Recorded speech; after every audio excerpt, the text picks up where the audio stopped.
First, I would like to ask Astrid, because I know the answer from Yamit. I saw it on the Explorer. Astrid, when you first arrived to Canada, what was your first impression? Well, I felt nervous. I remember that day when I arrived to Toronto, Winnipeg. So when I saw everything in Canada, it was around 5 p.m. So I feel scary. It was people new, everything was new. But the next day, when we go outside, I saw the people was so kind. The supermarket, the Iron Tiger. So it was great. I really love this country. The people, the community was so friendly for us. It was new. So all the people say, hello, how are you? You are come from which country? So the people know you are new and try to help us. So my first impression was it was a good decision for us. Yes, we are in a good country. Do you remember that guy who offered Astrid the job on Oh, the street? I'm talking about that. So I'm trying to figure out how to ask it. So yes, everybody was very kind, but I think that there was a situation. I remember the situation when Welcome. Jamit. Oh, el yes. señor de la cicla. Yes. How you remember that? I don't know, because Jamit called me, or maybe you wrote to me, I don't remember, and said, Astrid was offered a job on the street of Morden to start tomorrow. I said, where was the interview? In the street. And I said, Yeah. wait a moment, just breath out. This is impossible. Let's find out more information. And then we find out through my friend who worked at that time in the police office of the city, Yeah. that it was the person who was a little bit different from all the others, and he came to everyone, to all the people, said something, sometimes provoked for something, but technically he was just had some, issues psychological. But for us, street, it was, this is my first job offer. Tell more to me about it. I remember it was 1 week after we arrived to Canada. We crossed in front of the Access Credit Union Bank. So I saw a guy, say, guy, hi, how are you? Say, hi. And that moment, my English was terrible. So I tried to understand when the people speak so fast and the people say, are you looking for a job? Yes. Are you asking me about the job? Yes. Are you looking for the job? Yes. I was with my child. Yes. Why you are asking me?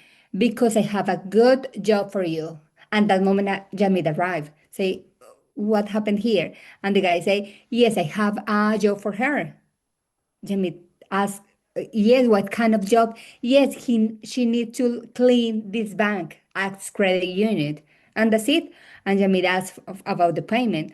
And the guy say, yes, I'm going to pay for her $70 per hour.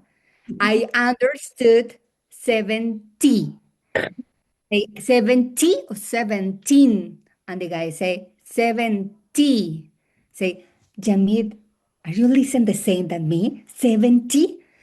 Jamid tell me, no, maybe he's confused. It's 17. And the guy say, no, it's 70 per hour. Say, okay, you can come tomorrow at 10 a.m. and ask for, I don't remember the name. And that moment, the guy take the bike and ride straight, and we called you. It was my first experience. For those who for some reason will just manage to participate in such kind of scenario in Canada, being a newcomer, someone who does, I don't know, even whatever, cleaning, being an assistant, working as a manager, you will not get $70 Yeah. hour. For this, probably you will need to go to Colombia, I don't know, bring something from there to Canada, but this is all another story. Nothing legal in Canada for 70 Canadian dollars per hour. So yeah, that was really funny. But again, like we were pretty okay, because I was worried myself until I called my police officer friend, and she said it's fine, like just don't listen and say hi and go straight. Yeah, that was Mhm. really funny. But I'm glad that you like people in Canada. Okay, you started from the modern Manitoba, which is a very middle of Canada, a very straight place, very how to say, friendly and very comparatively small community with not more than 12,000 people of population in the city, but with a pretty good infrastructure. You already have your Canadian citizenship, right? Yep.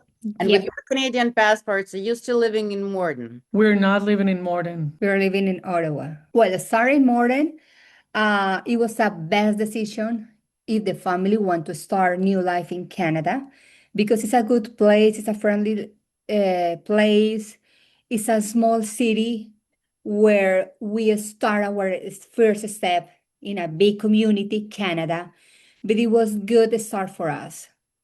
So we think we talk about Morden. Morden is the best place when the family want to start.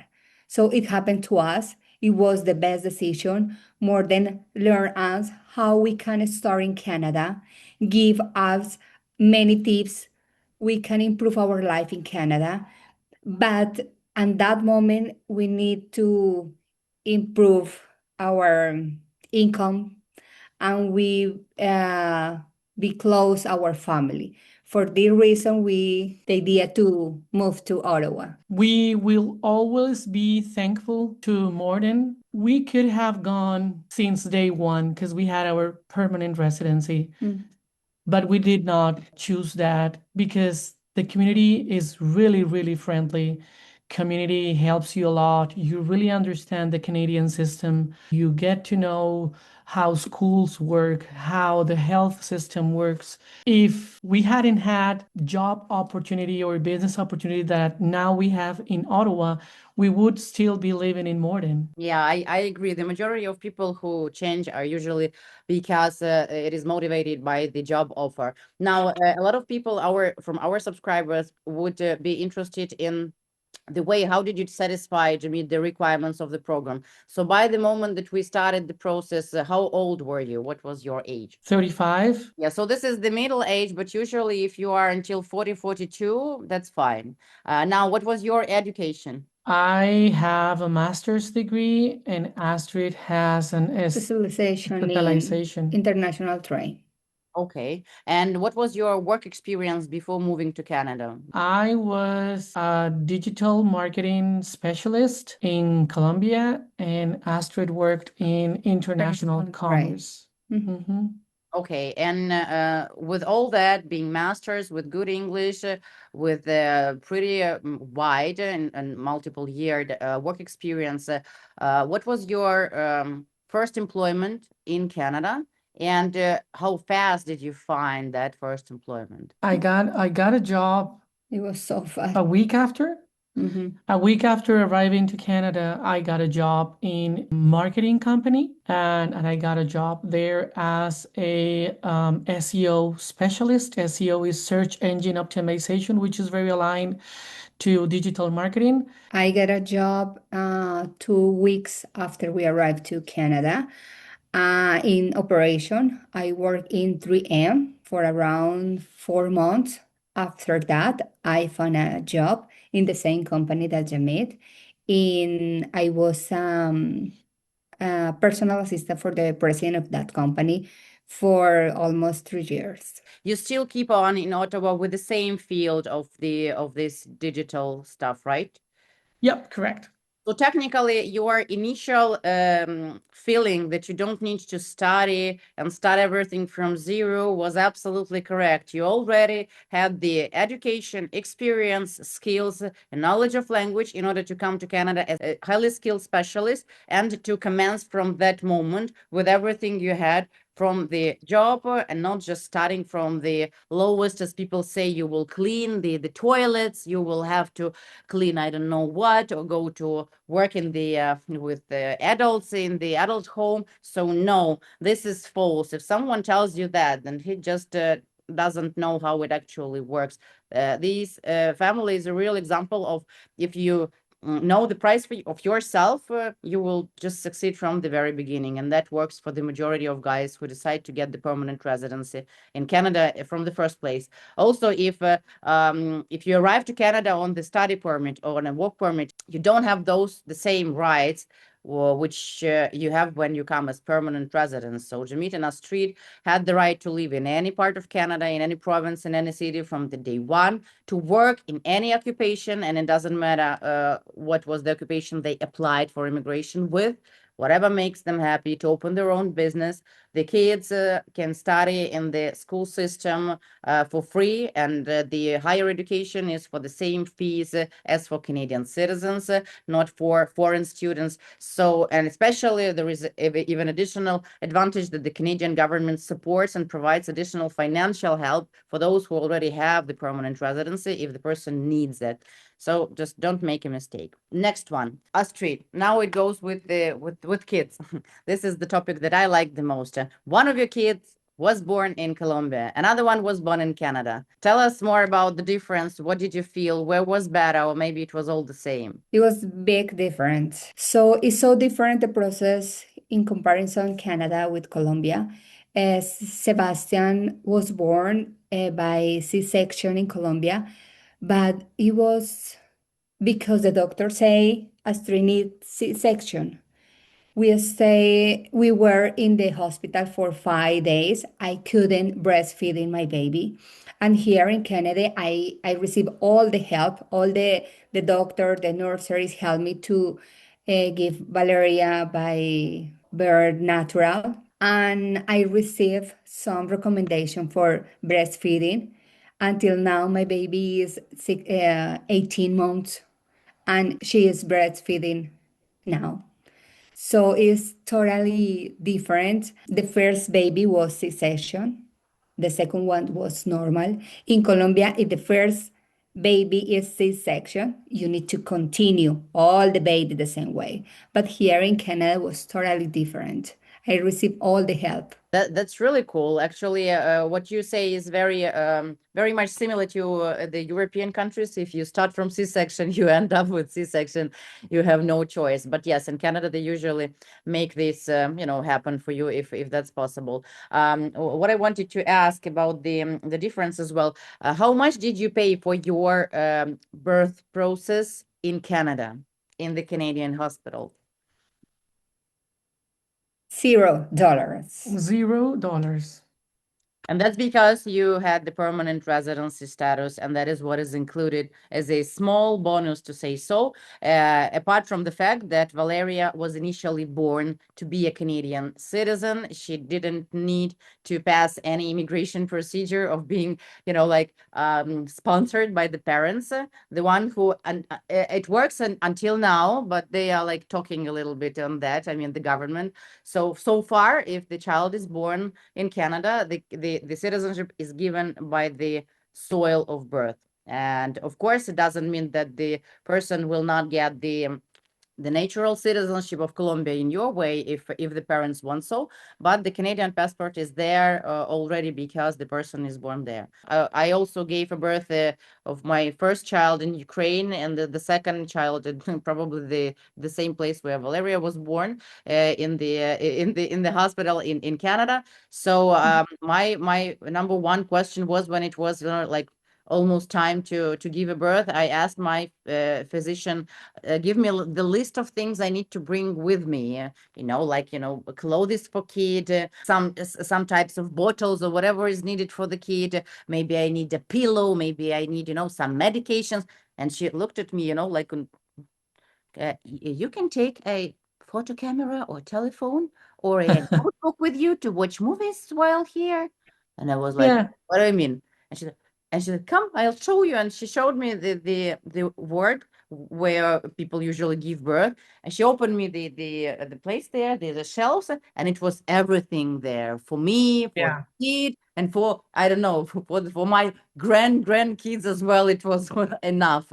And that was really shocking, because back in Ukraine, you received the 2 pages list, the checklist stuff you need to bring with you. Same. And it's a suitcase, as if you're going on, on Bali or something.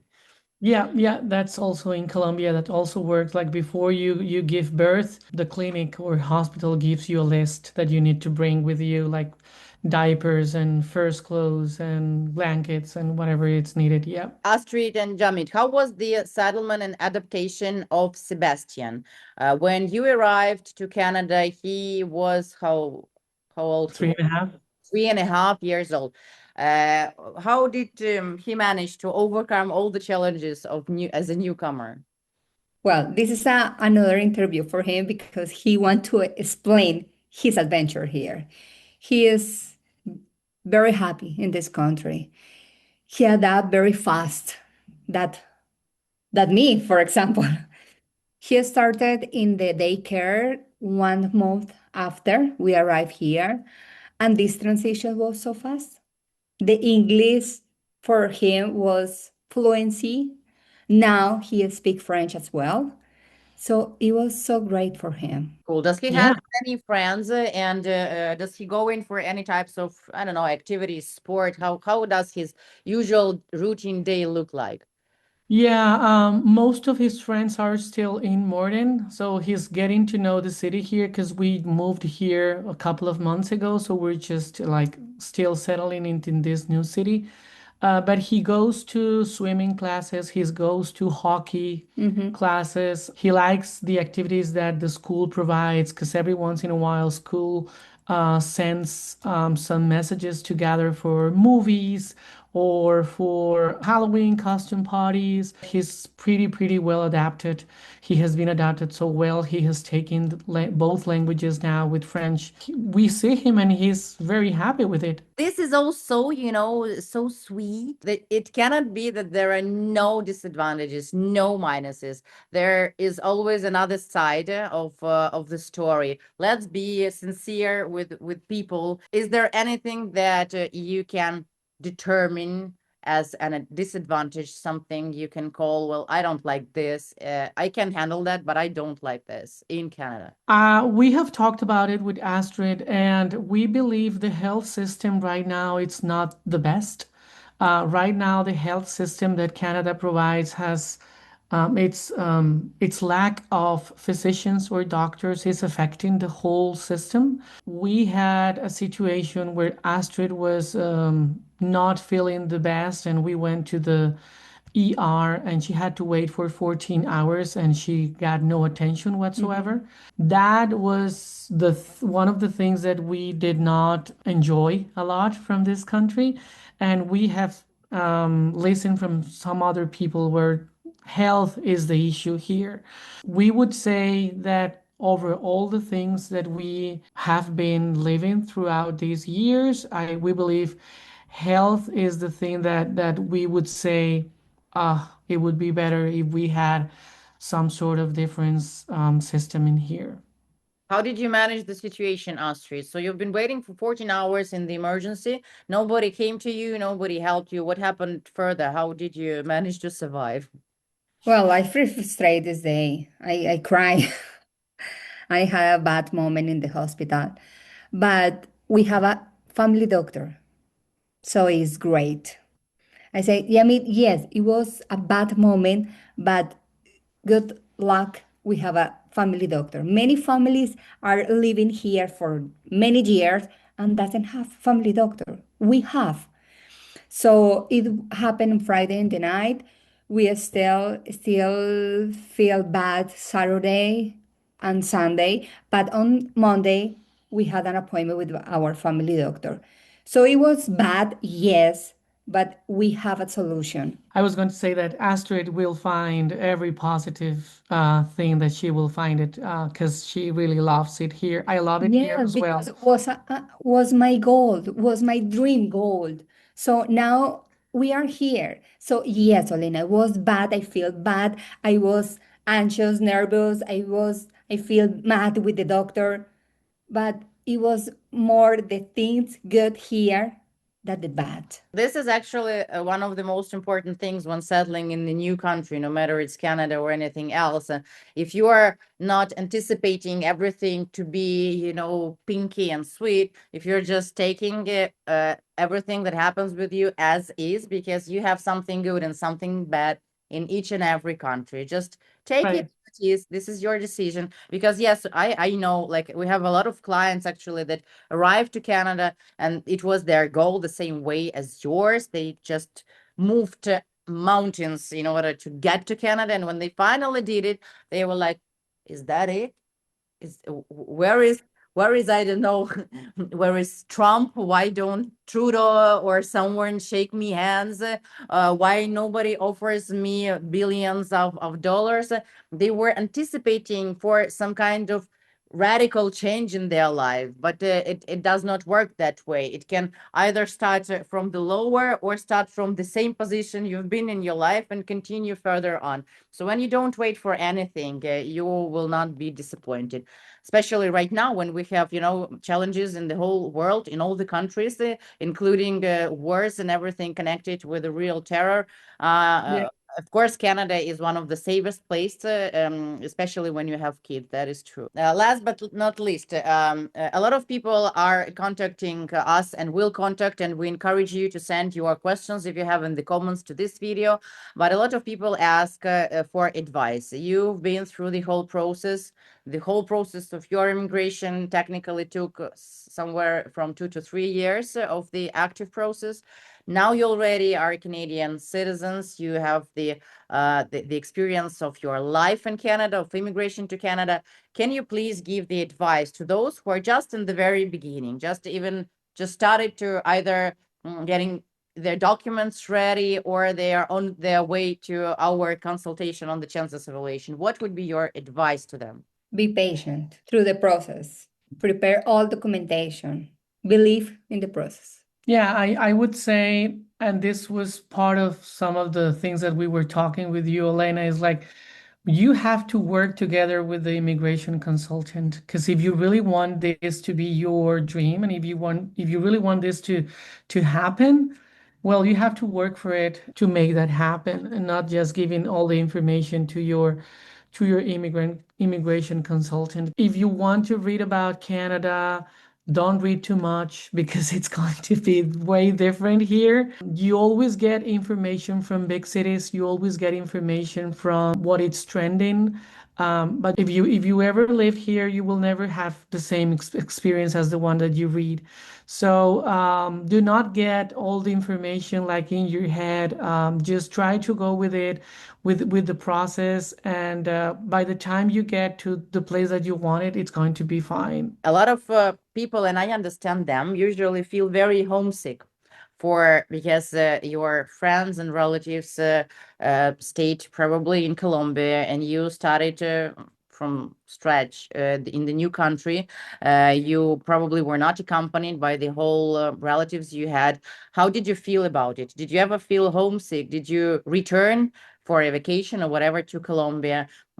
What is your attitude towards changing the emotional part of your life? It's really difficult to start here without knowing anyone. In terms of family, we really felt that hard separation from getting your mother-in-law or your mom or your dad helping you with your kids, and Especially in Christmas. when you want to go party, then you leave your kids with grandma and everything. But the process that we've been having here and the quality of life that we've been getting throughout the years here in Canada has, in some sort of a way, compensate that miss or lack of family. Yes, we have traveled back to Colombia for a vacation, but whenever we spend more than how many, like 10 days, then we get to say, this is not our home anymore. And we start feeling it that way, and then we want to come back. We really want to come back here because we really like living here. We really like the space that we have been getting. We love our jobs, our way of life. We love how our kids go to school and they have everything that we want for them. And we always, after a couple of days in Colombia, then we start thinking like, now it's time to get back. It's time to go back. We love hugs. We love kisses from our family. We love having special moments. And we go there to Colombia to get that. family oxygen that we can get. It's a good energy to recharge our batteries. Right. But then that's it. We really want to come back. Excellent. Thank you guys for the information, for the questions. I am absolutely sure that there will be more from those who are still at the very start of the process. And I'm sure we will be able to answer those questions in future on our Instagram page and in other social networks and YouTube. Thank you so much for everything.